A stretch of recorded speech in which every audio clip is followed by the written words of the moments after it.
میری قبر کو تیار کیا گیا تھا، پھر مجھے اس میں اتارنے کے لیے اٹھایا گیا۔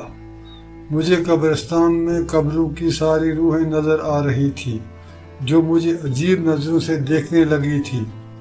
اب میں قبر میں اتر چکا تھا اور میرے اوپر مٹی ڈالنے سے پہلے میرے لیے دعائیں مانگی جا رہی تھی۔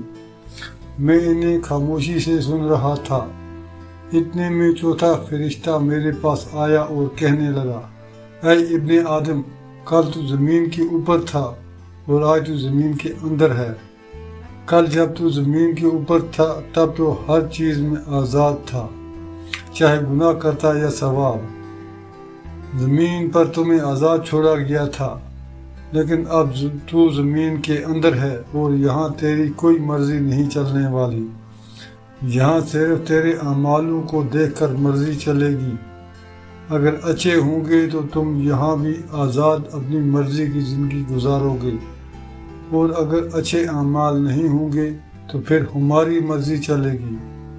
اے ابن آدم، تو زمین پر بڑا اکڑ کر چلتا تھا، تو آج زمین کے اندر خاموش کیوں ہے؟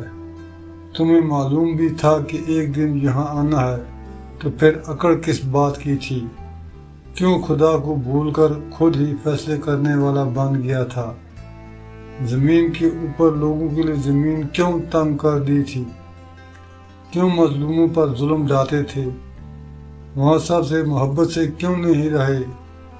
کاش تم نے وہاں تکلیف برداشت کی ہوتی تو آج یہاں تمہیں تکلیف نہ ملتی۔ تم نے اگر وہاں مدد کی ہوتی تو یہاں تیری بھی مدد ہوتی۔ تم نے وہاں رحم کیا ہوتا تو یہاں بھی تم پر رحم ہوتا۔ اگر تم نے وہاں لوگوں کو معاف کیا ہوتا تو یہاں بھی تمہیں معاف کیا جاتا۔ کیا تم بھول چکے تھے کہ خدا کی مرضی سے تمہیں یہاں بھی آنا ہے؟